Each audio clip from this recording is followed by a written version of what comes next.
Okay, so hi everybody. Welcome. I'm really excited to introduce to you Quinn Patchin, Quinn Patchin Astrology. Um, so I met Quinn last year during a couple of retreats, Almost a and year now today. P.S. I think it's yeah, almost a year since that April day. It was in April. yes, yes, happy year. Yay. Yay. So I just, the thing I noticed about you, Quinn, immediately that I really adored was the way you passionately articulate your intuition. Mm. And, I saw you talking with other people and like going over their charts, and I never had a chance to sit down. So I have been waiting all We're year here. for It's this. just taken a year to get there, you know? Now we're here. Just Yeah. from space, but time and space, the internet connects us, so that's great. Yes, for sure. So Quinn's going to do a reading for me, and at the end, she can share a little bit about how you can get in touch with her and get a reading. Cool. So, Light rain in, and you will see it as I read because I kind of spit fire. And just bear with me as I go on this little word journey. And right now, I'm pulling up Erin's chart, and I really want to say thank you, thank you, thank you for inviting me here and being so vulnerable and opening the world to a reading. And because astrology is like, I like to think of astrology as our personal mythology. And we have this moment that we chose to incarnate, and we chose all of the perfect alignments of the planet to work through certain complexes. And here we are. And it's a vulnerable thing to kind of dive into your chart. So it's cool that you are so willing to share it. All right, we ready to go? Okay, so Erin, I like to start my readings by addressing the sun, the moon, and the ascendant. And we call this kind of the pillars of the personality. If you can get someone's sun, moon, and ascendant, you can get a little, a good taste of the general personality, the vibes. And Erin's got a lot of air going on in these pillars, which is great because when we have all of these elements, these big parts of our personalities coming into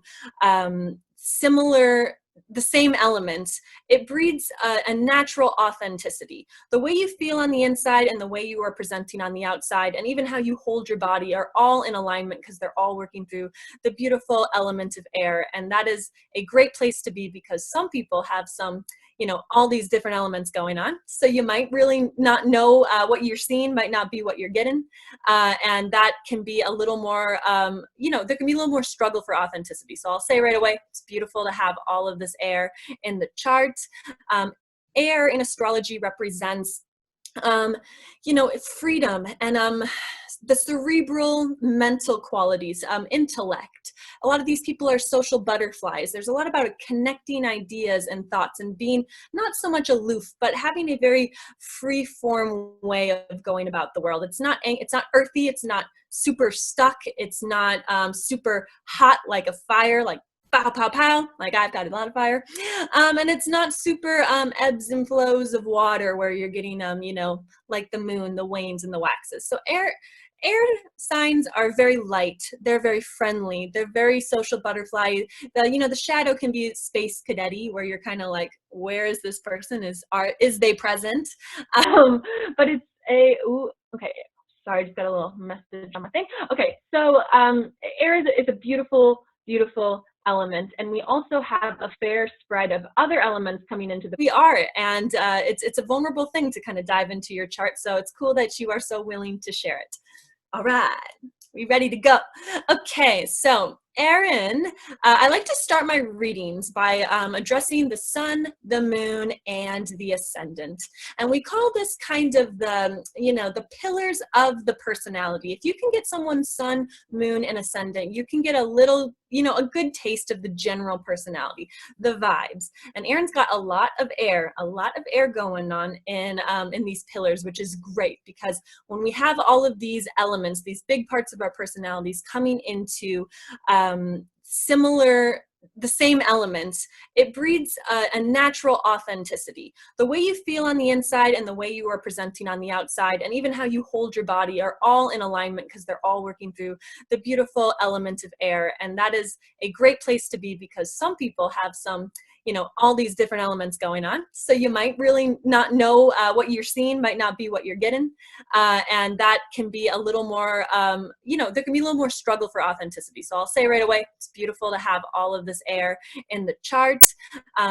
Air in astrology represents freedom and the cerebral mental qualities, intellect. A lot of these people are social butterflies. There's a lot about connecting ideas and thoughts and being not so much aloof, but having a very free form way of going about the world. It's not earthy. It's not super stuck. It's not super hot like a fire, like pow, pow, pow, like I've got a lot of fire. And it's not super ebbs and flows of water where you're getting, like the moon, the wanes and the waxes. So air signs are very light. They're very friendly. They're very social butterfly. The shadow can be space cadet-y, where you're kind of like, where is this person? Is they present? But it's okay. Sorry, I just got a little message on my thing. Okay, so air is a beautiful, beautiful element, and we also have a fair spread of other elements coming into the personality, which diversity is great. Diversity is great too. So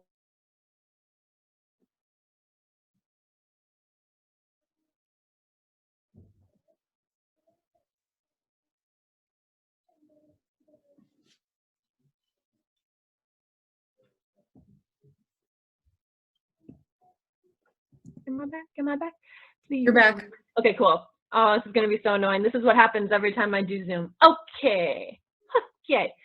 All right, my friends. So let's start with the sun. And the sun in astrology represents, if you think about the sun in the solar system, the sun is the center, and its gravity pulls all the parts of the psyche together. It brings everything in, and it is a life-giving force.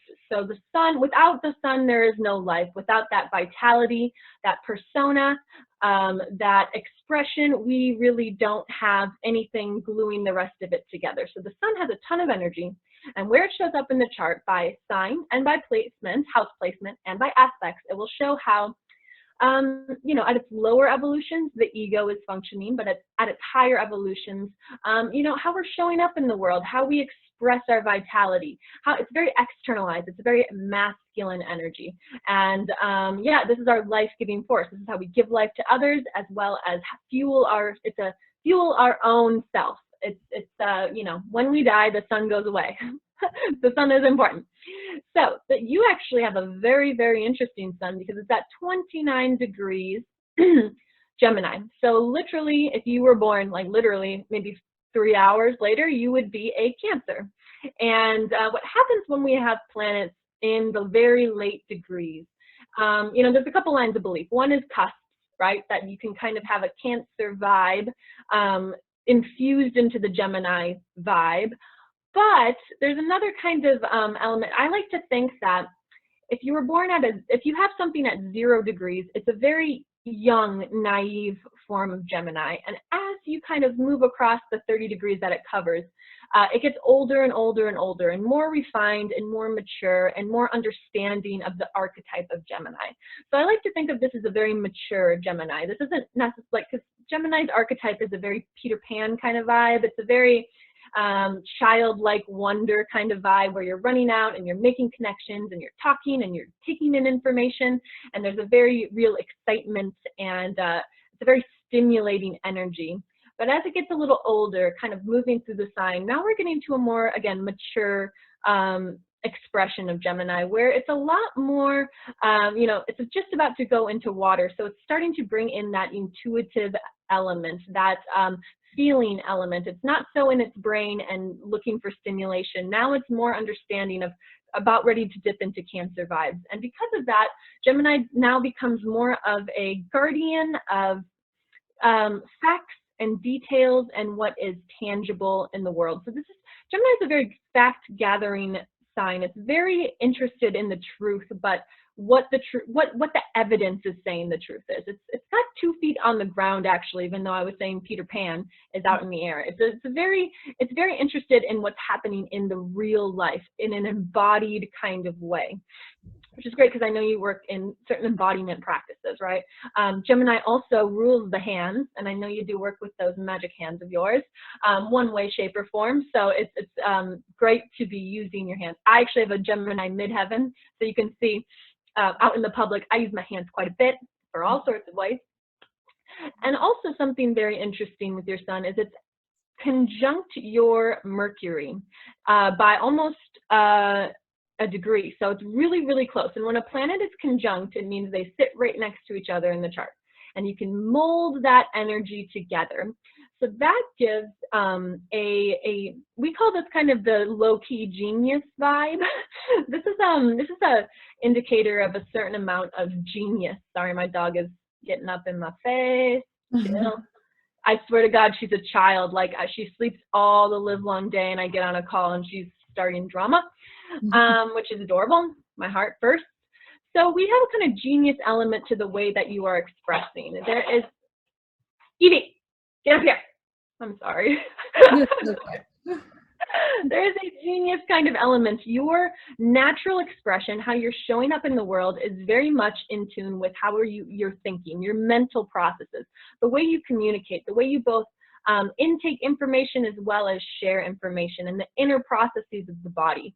So it's a pure expression that happens then. Like, what you say is in alignment with who you are. So this is not a kind of someone who is not impeccable with their words. If I will quote the four agreements, it's basically what you say is what you mean. It's in alignment with who you are.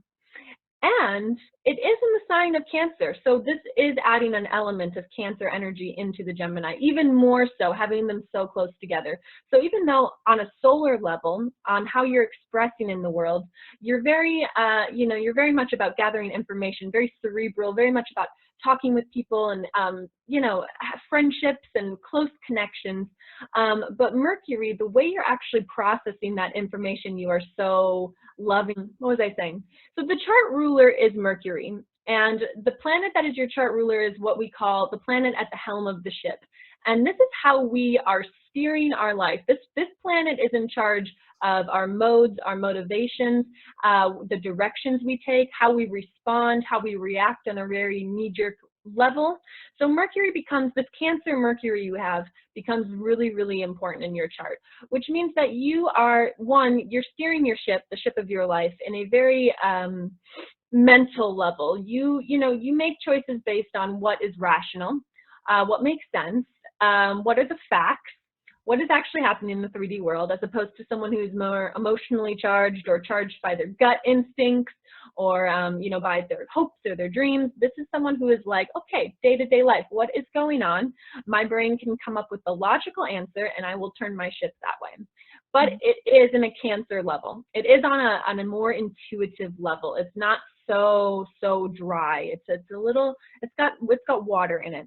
And also, the chart ruler indicates how the body looks. It's a really, really good indicator for how the body looks. So people who are ruled by Mercury tend to be tiny, like me. We are short people. We are usually pretty social and wordy and maybe a little hyper. And in the sign of Cancer, this is going to give you a lunar vibe to you. You are going to have, be more in sync with the cycles of the moon. You might show up one way when the moon is in its dark phase. You might be in bitch mode. If the moon is full, you might be in full expression mode, and it's just kind of being more in, like, even your appearance can change based on that kind of ebb and flow and cyclical nature of the moon. So it's a very ever-changing kind of persona and aura, and an ever-changing kind of even your appearance. You might go through a lot of, you might be in sweats one day and then you dress up like me and put lipstick on the next day, and it's always kind of in flux. You also have all of this big energy coming into your first house, and that is a very strong place to have the sun and the chart ruler in the first house.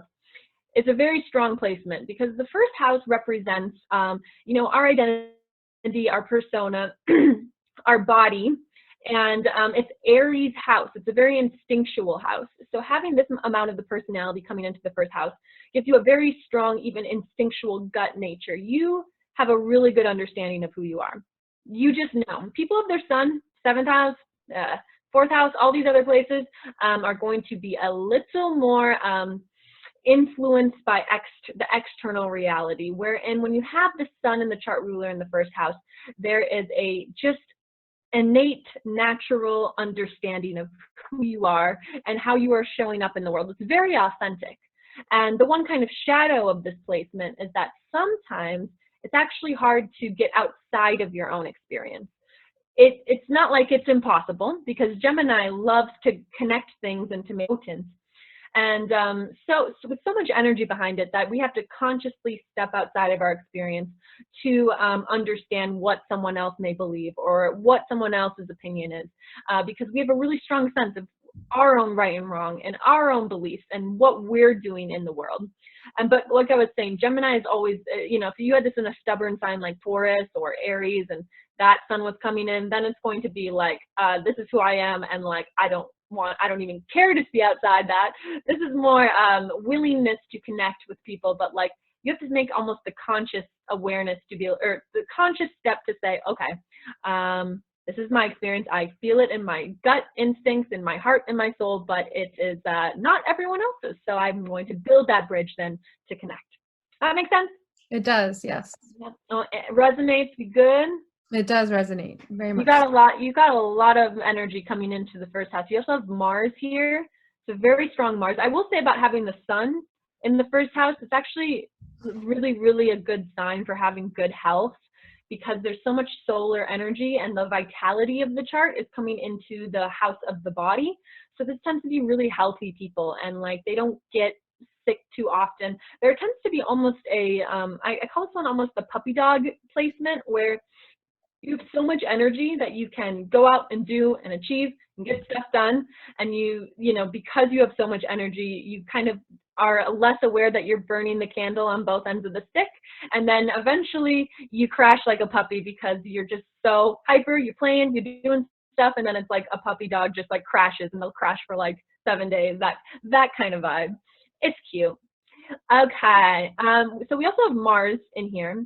And Mars represents our divine masculine energy, where the sun is that like heartbeat that makes us alive and animates us. Mars is the thing that gets us out of bed. It's actually like the movement of the body. I'm going to get up and do a thing. It's action orientated. And yeah, like the sun doesn't go away when we sleep, but Mars does. Mars chills out because Mars is action orientated.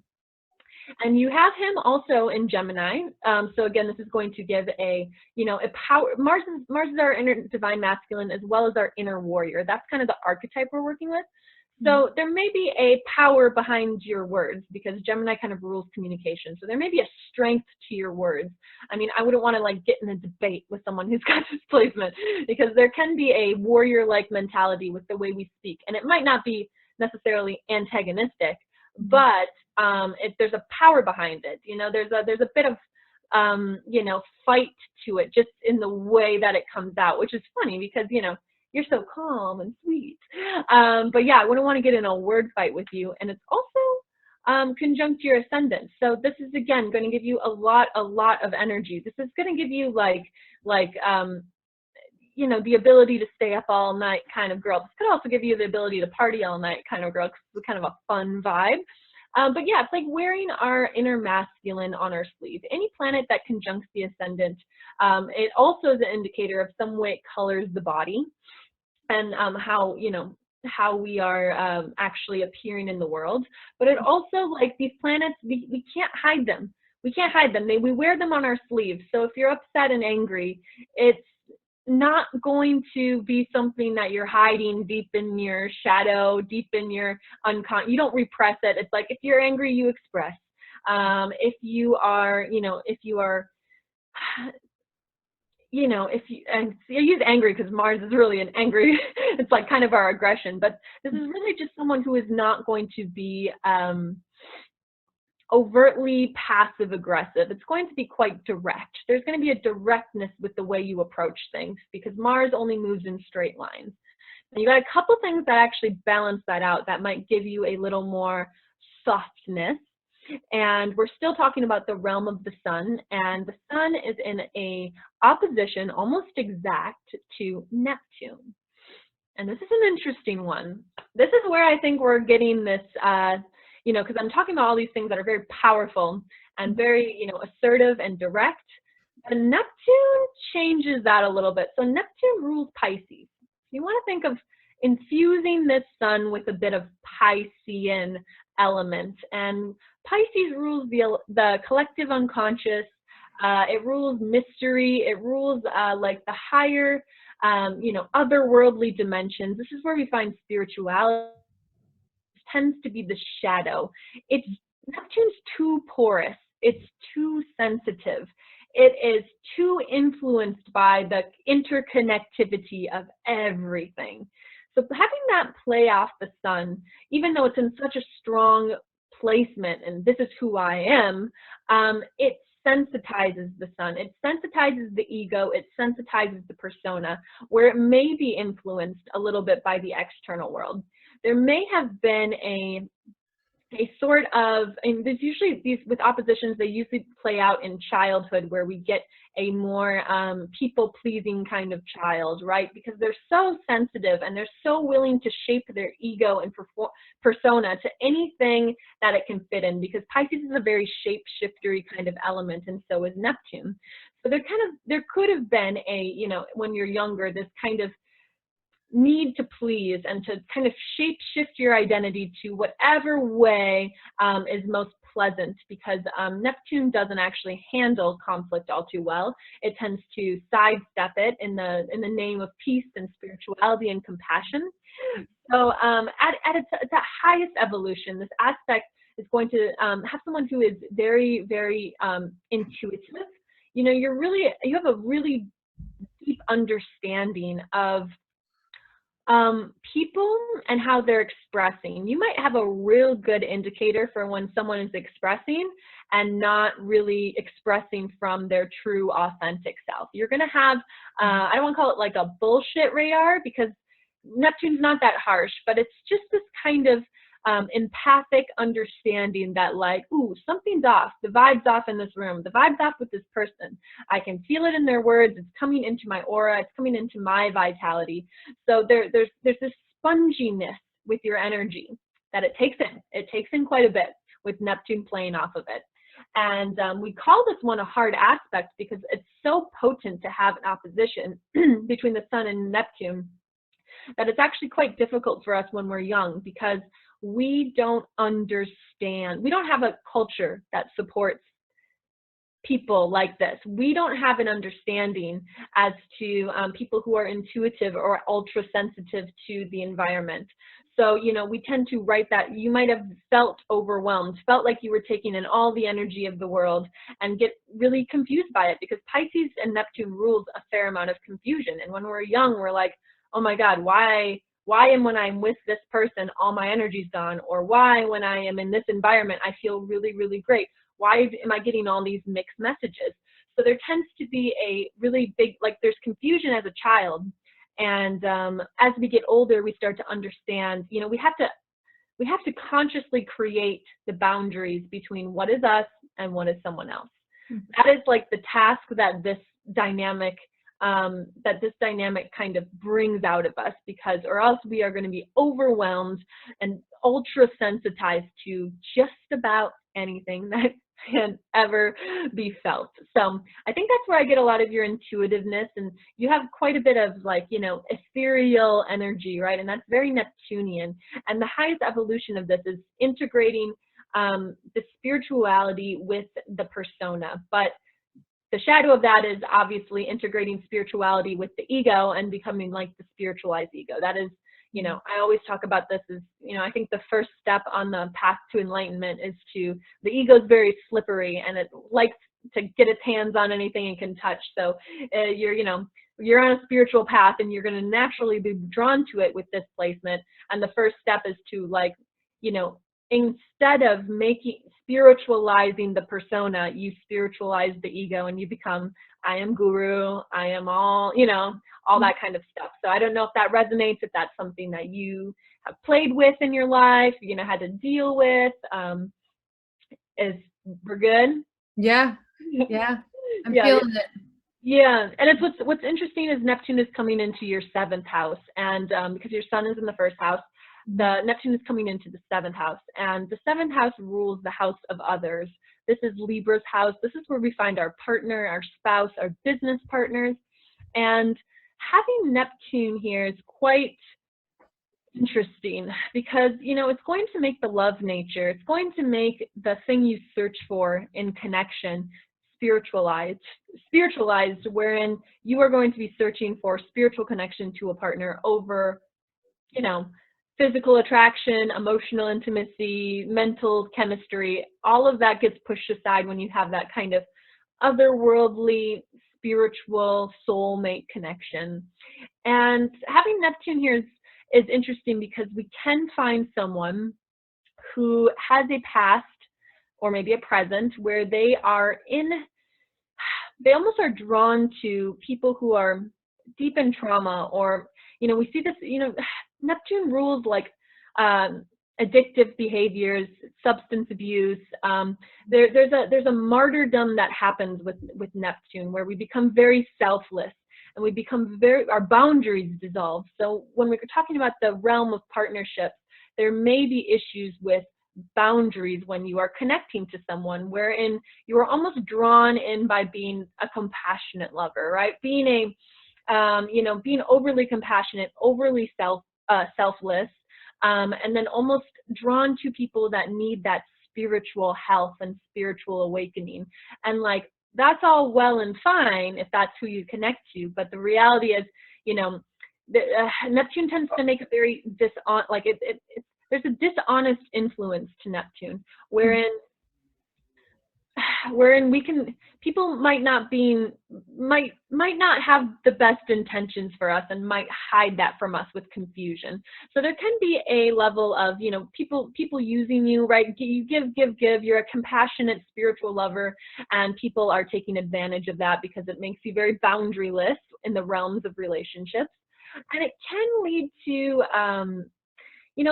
lead to either self-delusion, wherein, you know, there's red flags, there's things that your intuition's telling you is something's off, something's weird, and Neptune kind of is like, no, but I love him and we have this connection and he did this, and like, you know, it starts to make up all these kind of fantasies and stories and sweet illusions for us to, you know, sidestep that kind of red flag stuff. Or it can invite kind of dishonest lovers, people who are like not maybe consciously trying to con you, not consciously, hopefully, but like that they are unconsciously manipulating or using you or not being real or direct. You have a desire for directness, so it's interesting. You're going to be drawn to Pisces kind of energy. Pisces energy is going to feel real good. It's going to be a very pleasant energy for you to be around. And its highest state, the best part about this aspect is that, or having Neptune in the 7th house, is that you have the innate natural ability to always see the best in people. In fact, you want to, with all your heart, to see the best, see their higher self. Even if they are showing all their shadows, you will continue to press forward and see the higher self, and be compassionate and be forgiving and be selfless, and have not great boundaries with that. So the beauty is you're able to, I don't want to say idealization, but that can happen, like where you over idealize people and you're so committed to seeing the best in them that, again, we're not listening to our own instincts or intuition that's saying something up. But the ability to see the best in people and to provide compassion and forgiveness and, you know, that altruistic kind of love is very, very reflected in the chart. So it's just around seeing that stuff, but not deceiving yourself. You know, we can't forget when people, you know, we can forgive and forget, but we can't, you know, keep we have to be a little selfish sometimes and say, hey, these are my boundaries. You crossed that. I'm seeing your higher self. I know you did that because of XYZ trauma. I see you. I honor you, but you can't do that no more. Boundaries. So that's kind of the test of this aspect. It's you know, it's hopelessly romantic. You probably are quite the romantic, and that is a beautiful thing. It's not all bad, but it just happens to be, you know, some people just can sniff out the compassionate people, right? The people who are so open and understanding that they're like unconsciously smelling them out so that they can use them and you know, not ever give in return, which is something that you have to learn with this kind of element. And you know, also you are quite not quite, but like usually with astrology, these things play out when we're like, they are heavy when we are young. They're kind of getting set in our narrative, our personal mythology when we're young, and they're very intense in our 20s. But once we go through our first Saturn return, which you already have, we tend to start to see ourselves a little better, and we can see those qualities in us or those predispositions in us. And you've probably built a fair amount of awareness around like having an ultra compassionate, maybe too compassionate kind of love nature, wherein that you can invoke a little more boundaries, you know, and sniff out the con men, the tricksters that like to play with people with really good hearts, which is basically this aspect. You doing good? Resonate? Oh, absolutely. Yeah. It's a hard one. Neptune with the sun, it just makes it makes you so, it really spiritualizes the persona, but it's that lesson that, you know, I think there's a taking up of the mantle and understanding that it's also spiritual sometimes to set boundaries, and it's also spiritual to say no, because this can show as someone who has a hard time saying no. It's okay to, you know, value yourself and be a little bit selfish sometimes. Say, hey, this is what I want. I can't always shape shift to you, because that's what the sun is trying to do. Be a little too pleasant also. Just like be a little too adaptable. It's the beauty is you're super adaptable. Just you gotta curb that. So all right, let's look at the moon, because I did a whole thing on the sun there. And let me make sure move up my screen a bit so I don't lose you on Zoom. All right, we got that good Aquarius moon. Did you know you had an Aquarius moon? Not until earlier today. Okay. Well, I wanted to start by saying Aquarius is an air sign. People get that wrong. They think it's a water sign because it sounds like a water sign, but it is an air sign. The fixed air sign, you have yours in the 9th house, and it's conjunct your midheaven. So that's a beautiful place to start. So Aquarius. Aquarius is, its sigil is the water bearer. So it actually, even though I was saying it's not a water sign, there is water in the sigil. There is something Aquarius is interested about, elements. So it's a man who's holding a big vase of water and he is pouring it out. And the idea, the resonance to that is that the Aquarius sign is able to detach from its emotions. Now in its shadow, it's completely detached from its emotions. It doesn't feel anything. It rationalizes everything. It makes everything, you know, objective and logical, and it doesn't feel anything. That doesn't usually happen though, because again, with the water barrier, we are trying to facilitate, pour out water. So the idea is that we detach from our emotions, where that we can hold them separate to us. We don't identify with them anymore. We don't become our emotions. We see them, we hold them in a vase, and then at its highest evolution, we pour them out and we facilitate them out, which I think is beautifully reflected in your work, because I'm sure you work a lot with the emotional body and helping to, I mean, I know that in plant medicine circles, that is obviously part of what we're doing, is facilitating stuck emotions in the body. It's my favorite part of plant medicine. And and when we're talking about the moon, we are talking about the emotional landscape. So the moon is the reflection of the sun. The sun and the moon have a binary kind of pairing. They're the flip side of the same coin. And the moon doesn't have her own light. She only reflects light from the sun. And she kind of, the sun, we're out there, we're expressing, and then the moon reflects back to us in a very internal way our experience. So this is our subjective, emotional, landscape, and it's very habitual, it's very personal, and it, like the moon, which wanes and waxes, it ebbs and flows in daily life. So this is more like our moods. This is like, you know, this is you wake up and you feel this way, and then you do something and you feel this way about it. So it's very shapeshiftery, not shapeshiftery, but cyclical, ebbsy, flowsy. Think of water, obviously, and that's the moon, and it's very subjective. It's very personal, and it's usually internalized unless you have the moon like you, who is on the midheaven, right up for the world to see, or on your ascendant. If you have a moon on the ascendant, you kind of wear your emotions on your sleeve, kind of thing. You have yours right on the midheaven. And the midheaven is the tippy top point of the chart. It's the highest point in the sky from the moment you were born. And it's conjunct by 3 degrees, so it's really, really close. And the midheaven is a point in the chart that shows us the reputation that precedes us. This is what we're known for. It's very public. This is, you know, in this day and age, because we really affiliate the career with, you know, what do you do? That's like what we know people by. Oh, Quinne, she's a massage therapist, that kind of thing. So it is an indicator for the career, and having planets near the midheaven can show us areas that we would be good in terms of our career. But basically what we're talking about is having a nurturing predisposition towards the world in the public. So in the public, you are known as a nurturer.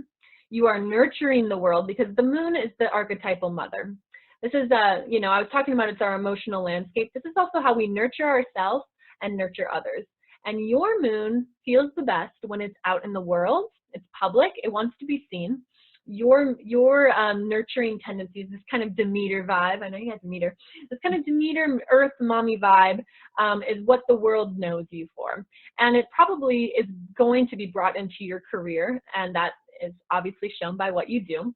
And you're known for, again, this emotional facilitate, like being able to facilitate emotions for the public. That's how I'm going to weave all of it together, because we've got the water bearer. We have the idea of being able to, you know, because some people who deal with emotional stuff, and specifically like therapists, counselors, you know, they're dealing with people in their deep, dark trauma and their heavy feels. And what the beauty of an Aquarius moon is you can detach from, you can hear them and you can see them and you can hold them, but you're not so susceptible to being, to absorbing them, right? And to start to identify with other people's emotions or even yours.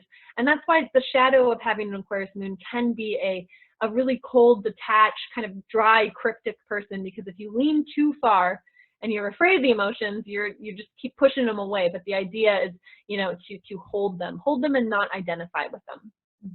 And yeah, having that up on the midheaven is so great. It indicates like being a mommy to the world, being a nurturer to the world, being known for your nurturing, you know, capabilities. And there's a real, again, authenticity when it comes to how you feel, because the moon is so public. It's so public. It's so willing and wanting to be seen. It actually wants to be known by the world.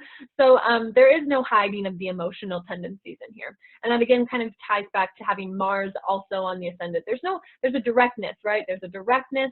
There is a, you know, and there's an expression of the emotions. So that's beautiful to see. And all of this lovely lunar energy is coming into the 9th house. And the 9th house is Sagittarius' house. It's a real fun house. It's a great house to have the moon in.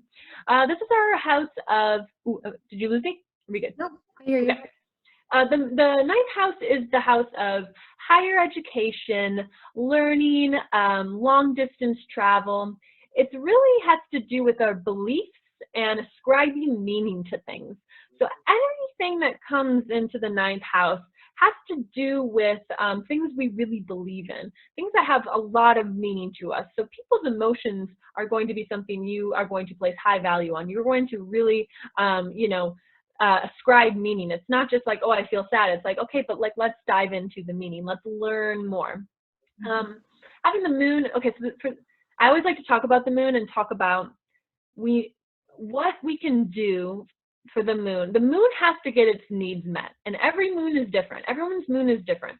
The moon needs to feel safe, and the moon needs to feel nurtured. And without that, if the moon is not happy, it starts to affect everything in the chart. It will seriously suck the chart dry of energy because the moon's like a little baby that's like, I need to feel safe. It's like it's both our mother and the dependent child that is like needing mothering. So it's both of those things in us. And so having the moon 1 in Aquarius, there is going to be a level of need for independence, because Aquarius is a very independent sign. A need for freedom, because Aquarius is a freedom-loving sign. It's also a very punky sign. It's kind of like a little rebel. I like to think of Uranus and Aquarius as punk of astrology. They're so progressive to a fault, where like there's no one, they do not like authority all too well. They do not like to be told what to do all too well. And having lunar feelings in there is going to lead to an emotional predisposition towards needing quite a bit of independence and quite a bit of unconventionality. It likes weird stuff. It likes to be weird. It likes to feel unique. It likes to feel like it's a punk and going against the norms, the status quo. So, this is not someone who wants to be caged in. And this is also resonant in the house that it's in, because it's in Sagittarius's house. And Sagittarius is also a sign that is a freedom-loving sign that does not like to be caged in. So in having the moon in the 9th house is kind of showing us a need to always be growing, an emotional need to be growing. There might be some emotional insecurities and feeling that you're not safe if you are not growing and learning and expanding in some way, shape, or form, whether it's exploring out in the world and getting new experiences, or expanding the mind by reading philosophy or practicing certain spiritual beliefs, all these kind of things. The moon needs growth. It needs growth with this placement. And the actual shadow of this is that, I always talk about this with any sort of Sagittarius 9th house Jupiter energy. The shadow is, these energies work best when there's room to grow. And because we're so interested in learning, there is a tendency, the shadow tendency is to start to pretend like we know everything, because we're always learning and we just want to learn, where we start to say, okay, I figured it out. I understand how the universe works. I understand how God works. I understand that this is the right ideology. This is the right religion. This is the right way of doing life. And there's a tendency, that's the shadow, because the shadow of Sagittarius in the 9th house is dogma.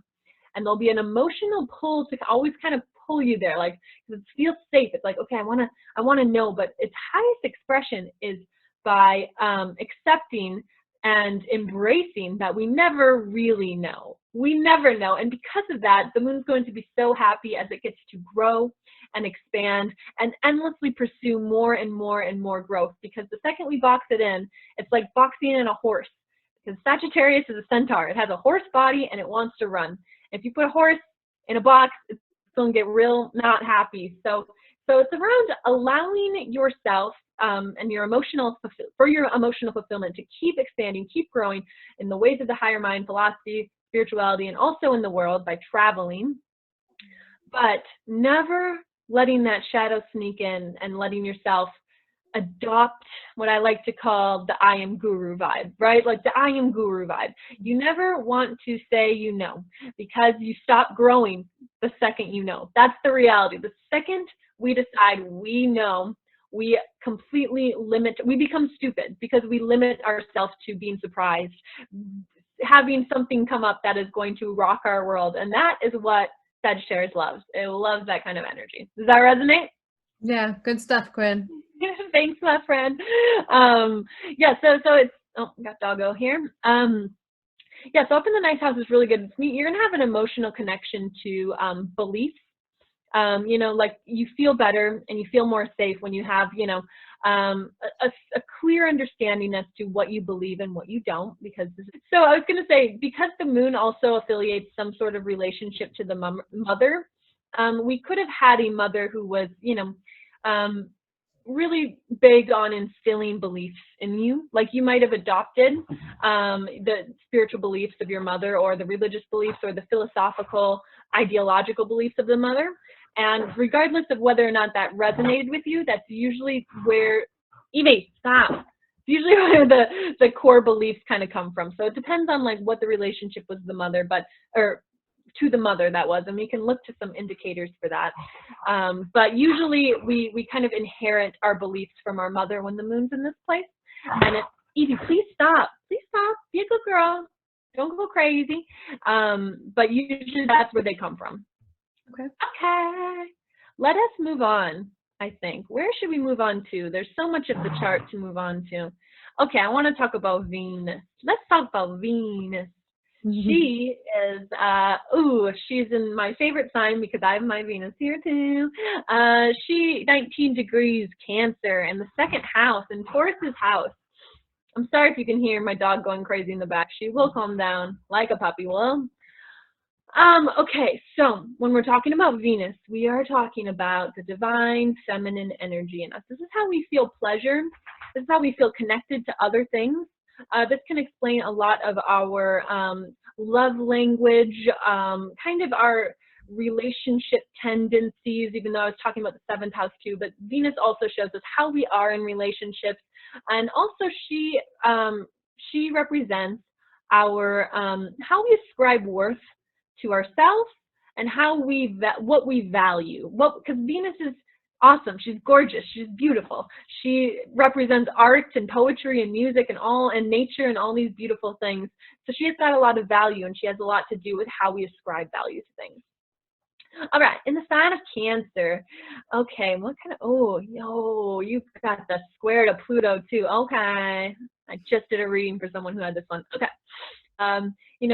Staying in, cuddling. It's not a very overtly passionate kind of love nature. It's not so bodily orientated or practical like in an earth sign, or mental like in an air sign. And Cancer, this is the thing about Cancer. Cancer's a crab. And Cancer, she got pinchers. She got some pinchers. But in the inside, there is the softest, gooeyest, mushiest body. And she's got a shell, and she's got pinchers.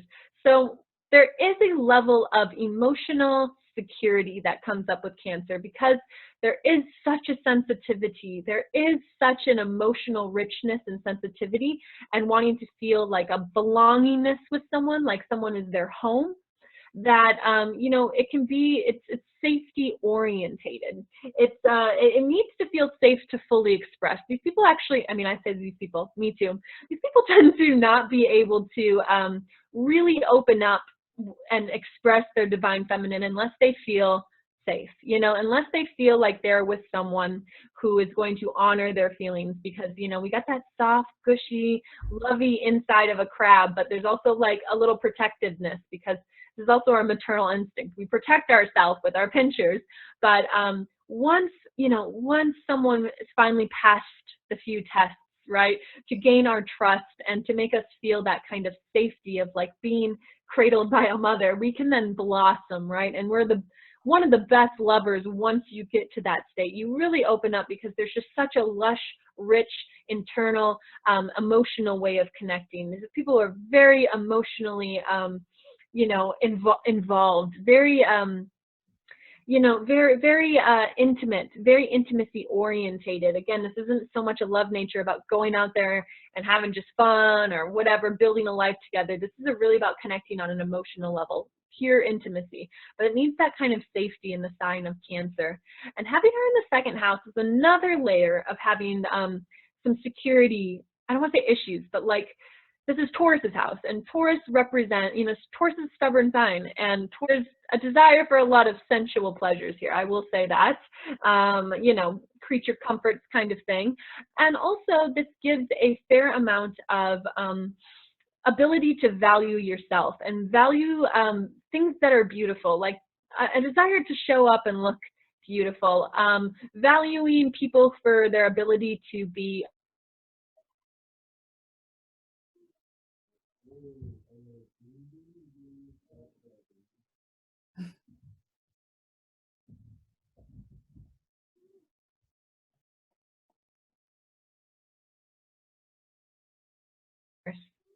getting worse. It's getting worse. Can you hear me? Mm-hmm. Okay. It's getting worse. It's not good. But yeah, there's definitely just a love nature that you know, demanding amount of, you know, security and emotional intimacy. And this is a quiet, introverted place. Is there definitely an introverted way of loving? Definitely okay at staying at home and being all cuddly and cooking nice meals together and doing like homey stuff together. So it's a very nice place. There's almost a real appreciation of spatial qualities. It's almost like, you know, being able to put on music. Can you hear me?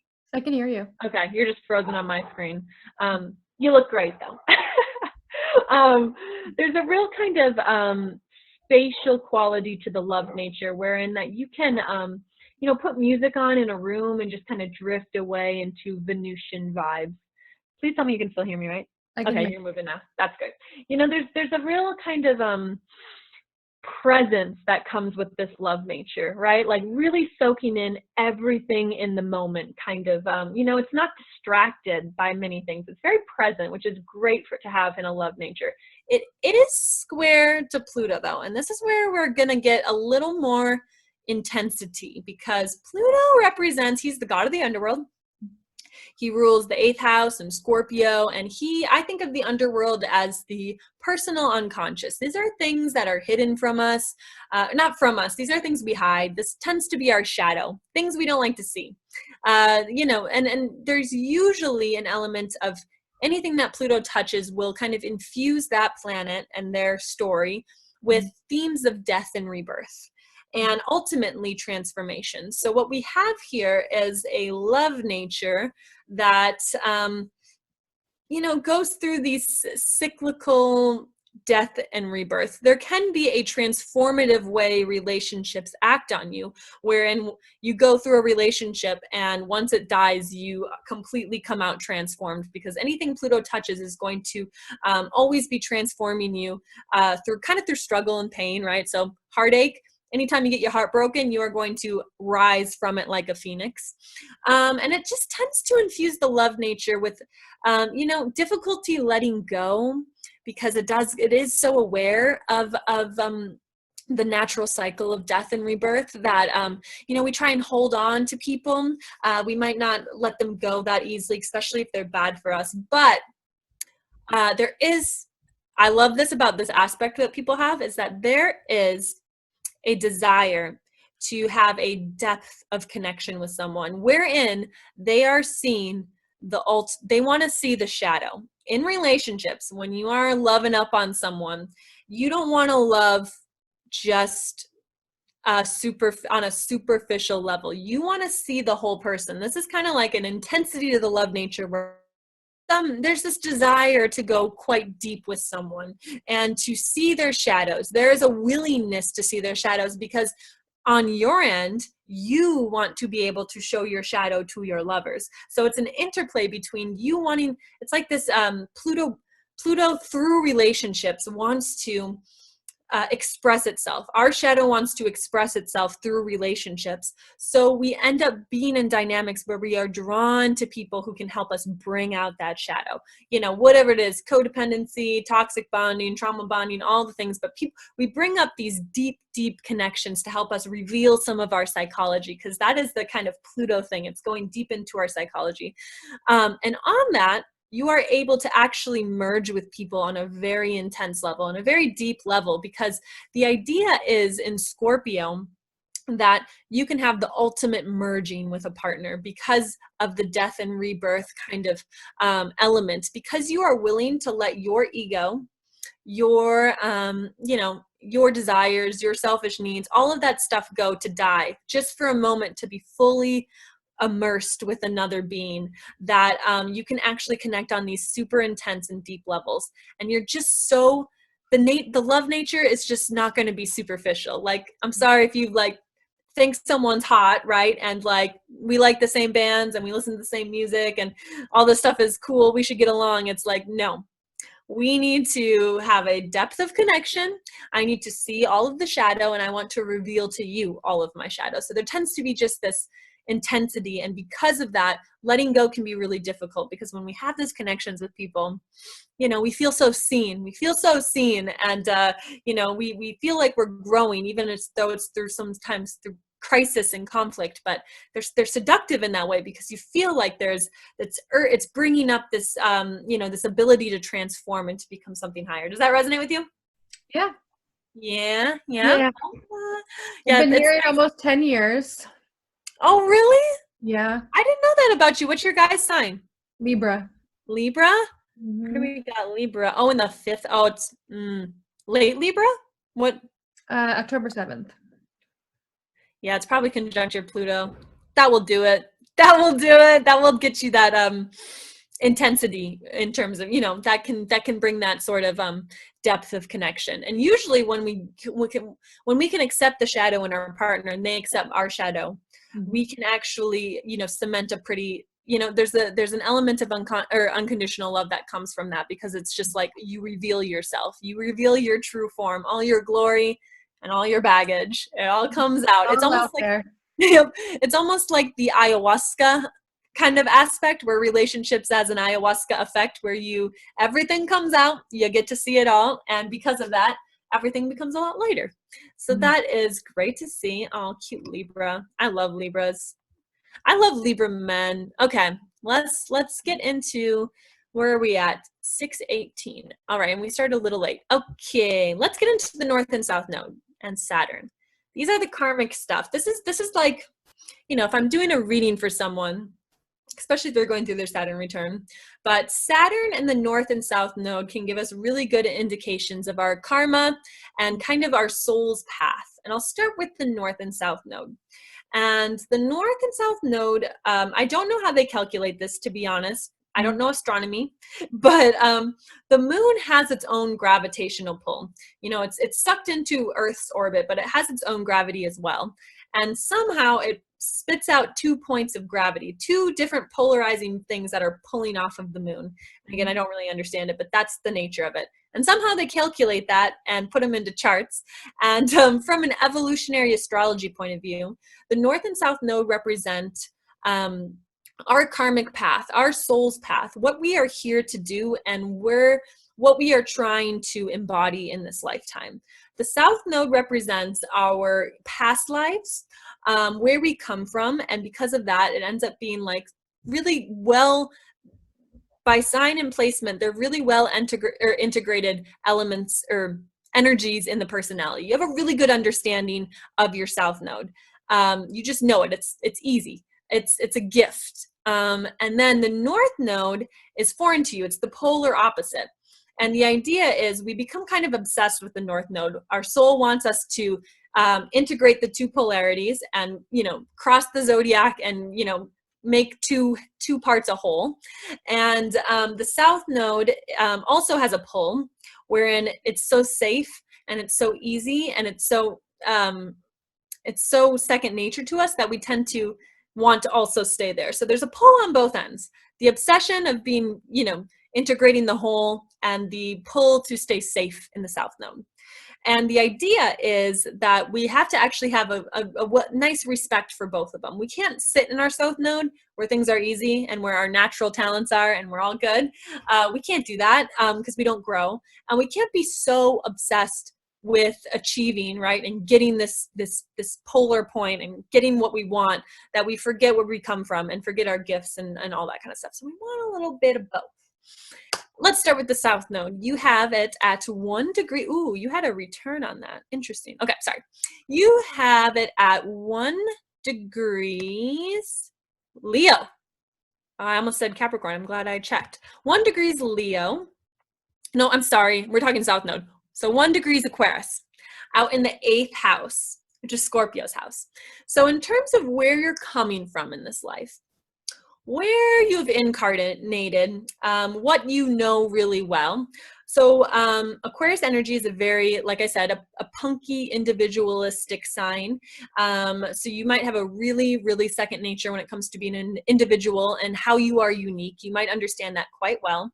It's also a humanitarian sign. So this tends to be people who are really, really good and natural at helping others, having humanitarian pursuits, being of service to the collective. That kind of thing is a very second nature to you. It's not a struggle at all to do that. It's people with the South Node here too can, because Aquarius is such a individual, it can lead to someone who as a kid felt like they never really fit in.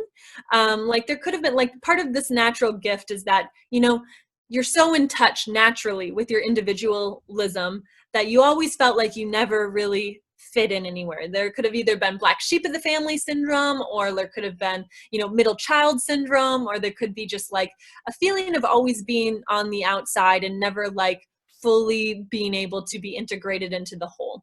But you also, on that, know where you're special and know where you're unique, and you know that you're not like everyone else, because no one's like everyone else, and you're always trying to be also a little different. You're good at that. You're good at being weird and different and quirky and pushing boundaries too, because it's got that punk vibe.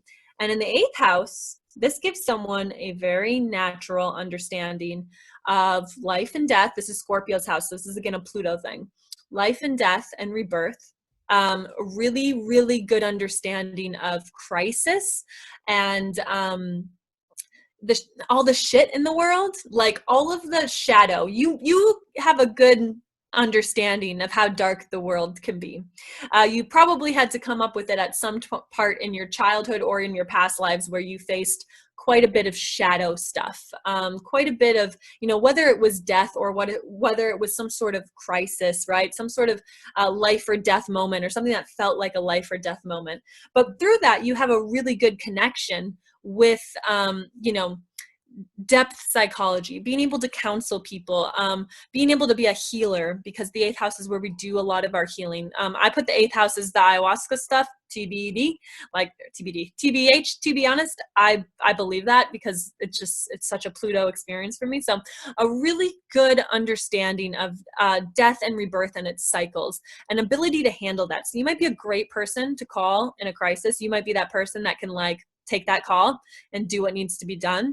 I've seen people at this placement be like great death doulas, or, you know, yeah, working with depth psychology with people, really being able to like being caller, like people who answer the calls for like crisis, for like sexual assault or whatever, like those kind of people, ambulance drivers, you know, they can handle the scary parts of life because they have an understanding of death. And there might be a psychic gift here. There might be this denotes a psychic gift in terms of being able to be in communion with the other, what lies beyond, specifically in the realm of like people who may have died. Like you might have actually been able, you know, dream about them or be in communication in some way, shape, or form.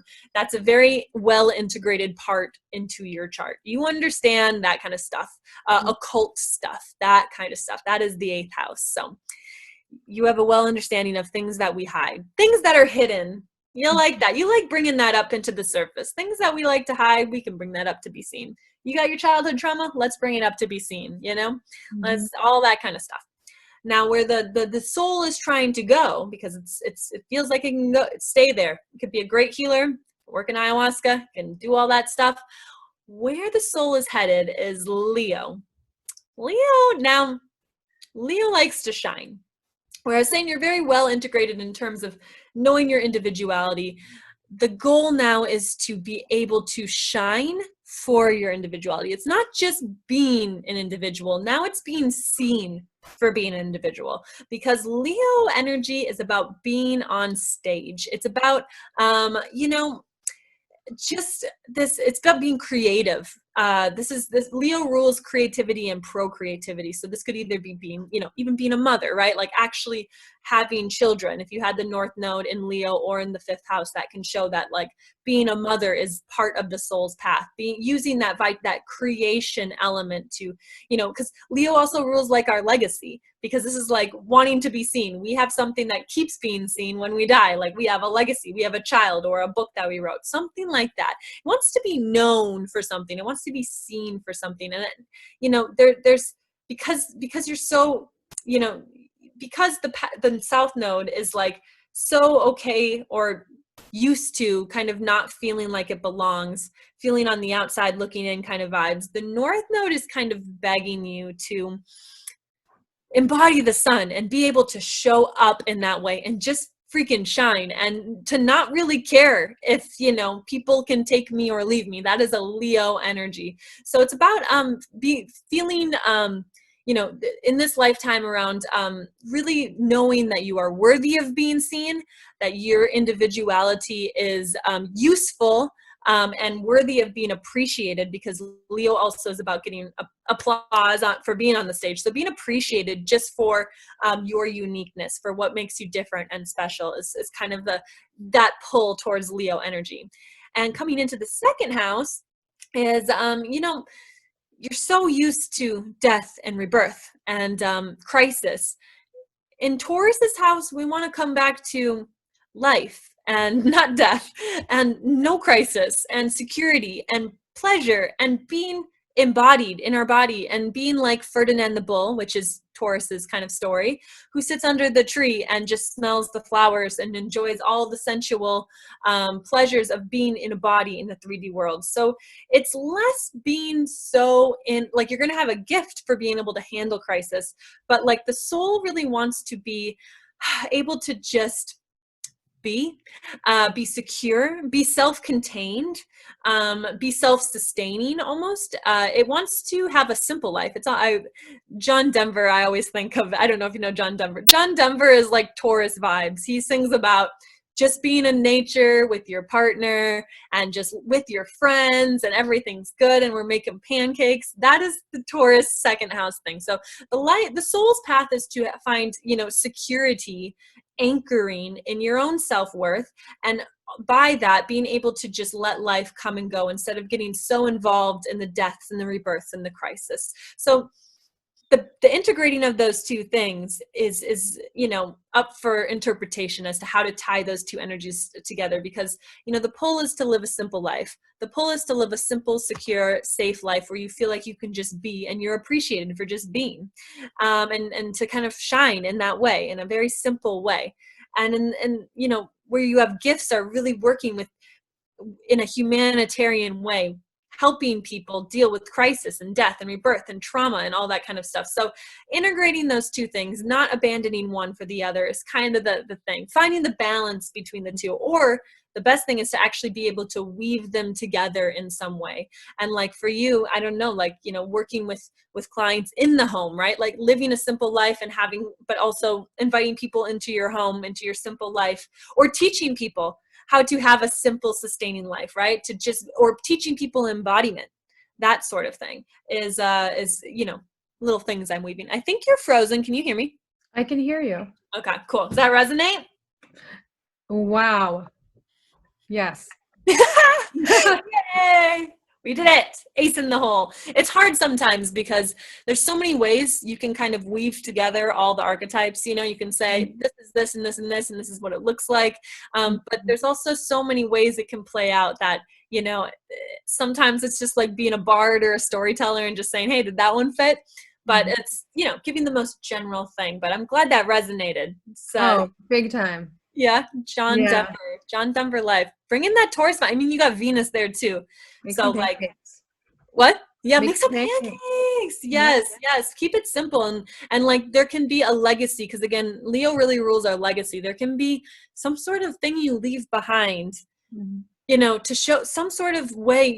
Writing a book about, being creative, writing a book about having a sustainable life, and a simple or whatever, or teaching your child to grow up in that way so that she can pass it on. It's that kind of legacy element that, having the North Node in Leo is awesome, because it's just begging you to actually be a little more self-centered, and not necessarily a bad way, but just being like, this is what I want, and I'm going to go get it, because, you're better at being more humanitarian and more group orientated, but just being like, I'm the sun, appreciate me for being. All right, we're at 6:30, so I'm going to talk about Saturn, and that's kind of getting the major pieces, and then I'll ask you if you have any questions, anything else you want me to look at, and then we'll wrap up with goodbyes. Okay. The internet's doing okay. It's doing okay. Not bad. All right, and you went through your Saturn return.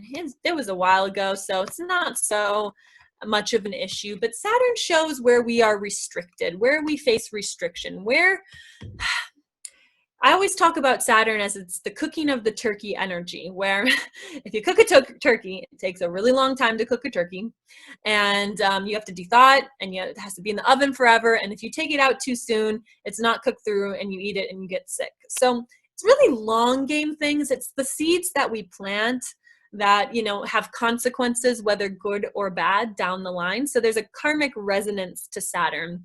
And where he falls in the chart based on the sign and the house can show, at least for your first Saturn return, the seeds that were planted when you were a kid, right? Whether it's false narratives, false beliefs, voices that weren't your own, you know, habitual ways of doing things or complexes that were planted when you're really little and had a mushy brain, and then they become something, and you go through your Saturn return and you see it all and you're like, oh my God, this isn't me. I have to break free.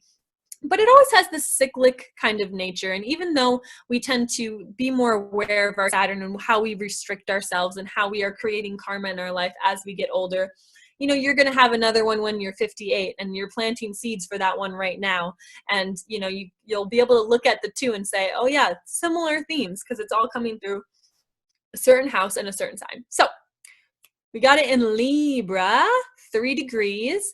It's also conjunct Jupiter. I love people who have this, because you have your, like, Jupiter is about optimism and growth and luck, and Saturn's like the opposite. Saturn's like struggle and pain and discipline. And having those two together always leads for someone who has it's almost like they're never too depressed, but they're never too happy. It's like they're always kind of checkmating each other, where it's like you never stray too far into pure optimism, but you're also never like just deep in the mud in karmic depression. They kind of balance each other out. So it's nice to see that. So we have Saturn in Libra, which means that, you know, the karmic lesson is going to revolve around relationships, not just love relationships, but a lot of people who have Saturn and Libra actually got married around the time they were first Saturn returned. They just tend to. And it's about your relationship to relationships.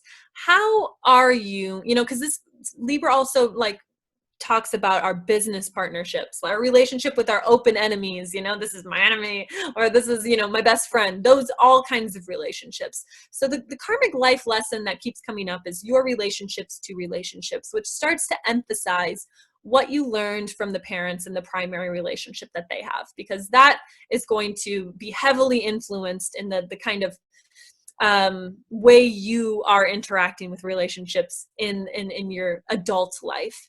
So, you know, being able to balance yourself out with people, like finding the balance between, you know, being an individual as well as being able to compromise with people. It's a harmony seeking kind of placement. So, you know, I see you more as someone who would be more inclined to be overly harmonic, right? Like always meeting people halfway. And the karmic lesson could have been about setting up more boundaries, right? Setting up more restrictions, being a little more selfish.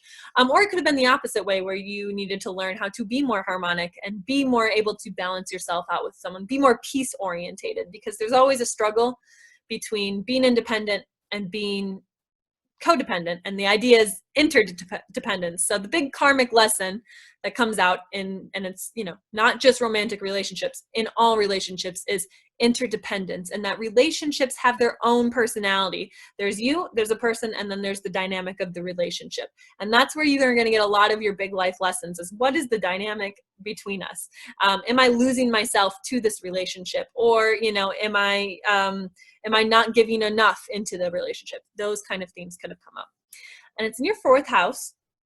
Fourth house is the house of feeling like we belong somewhere. This is the house of our family, our roots, our ancestry, our emotional security. So this could lead to someone who, you know, might have always felt safe in relationships or felt safe outside of relationships, right? Like they either felt really at home being alone or really at home in a relationship, and trying to find the balance between just being at home in the self.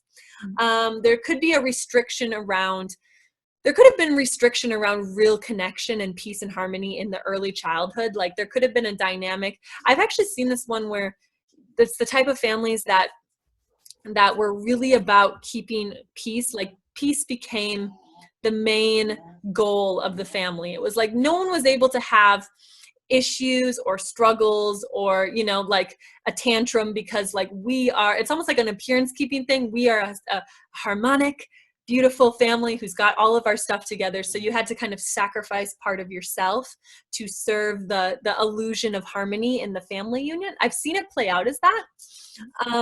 It's there can be a sort of real restriction around getting into the emotional body. Now you have things that kind of way offset that, so that's great. But there can be a sort of, because again, if there was sort of a sacrificing of your own personal right to have emotions and desires and needs for the sake of the family, right, to have balance in the family, there could be a internalized narrative that it's not okay to have needs or desires or have an independent ego or persona outside of the family unit. Does that resonate? Yeah, a little bit. It's complicated. Yeah.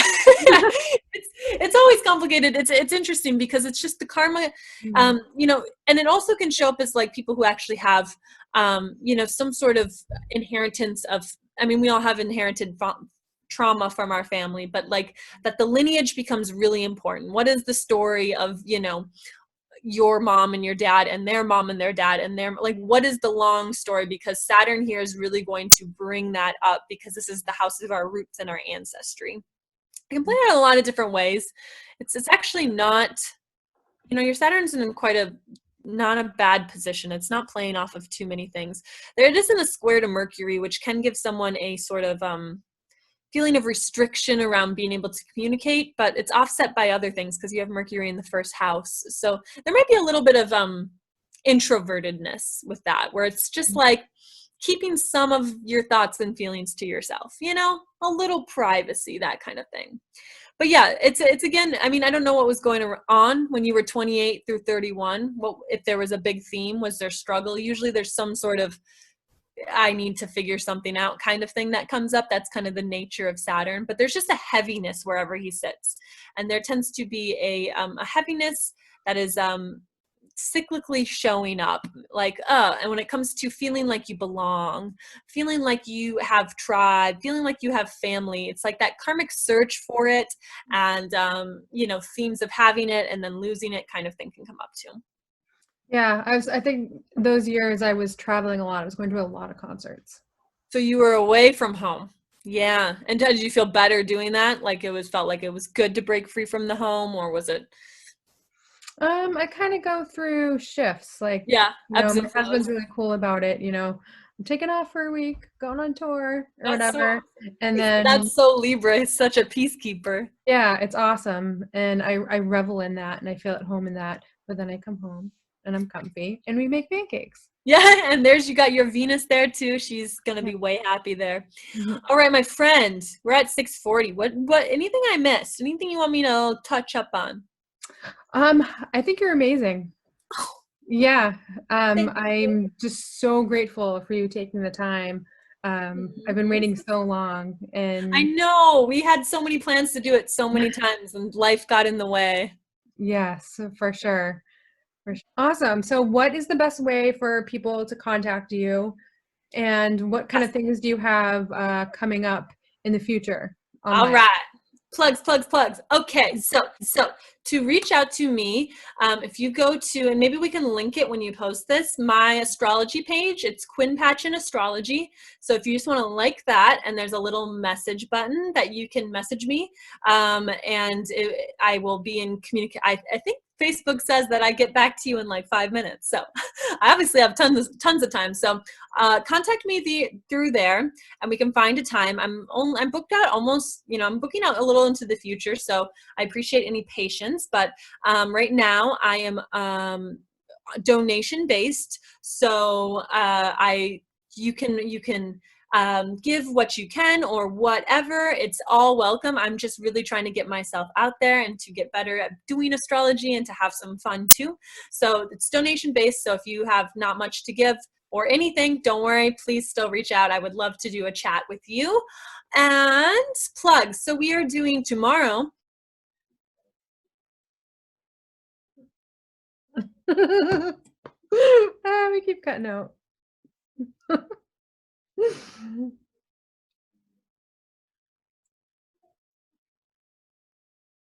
Come on back to me now. Come on back to me. Okay. So Sherzad and I and Amy Duke, who is an intuitive card reader, are doing a like party tomorrow night at 8 p.m. Central. So 9 p.m. on your time. And we are going live, and we have got an intuitive card reader, an intuitive psychic, and I'll call myself an intuitive astrologer, and we are going to do a trifecta, and we have no themes besides just come join and ask us questions, and we'll just see what comes up. So it'll be kind of fun to have like a multiple discipline kind of approach to questions. So bring your questions. That's free, and we'll live stream on my page. So if you like my page, you can reach it there. And if you follow Sherzad, she also will be live on her page. Sunday fun days are me and Sherzad do a live stream where we're doing Astrology 101, and we went through a lot, so there's a ton of videos to look at on her page. But on Sunday, we're talking about love astrology, which is going to be super fun. I'm going to talk about all the ways that we can find attraction or types of relationships in astrology, all the ways that people get together astrologically. And I'm really excited. This is kind of like my bread and butter for astrology. I love to do relationships. So if you want to do one with your man, I would love to do that for you. And I think that's all I have coming up. Just keep looking every Sunday, Sherzad and I, until at least the times change and life goes back to a different way. We will be live doing streams, and I have videos on my page if you like stuff. There's that. And I think that's all I have. Awesome. Everyone, check this girl out. Check out things that are happening tomorrow.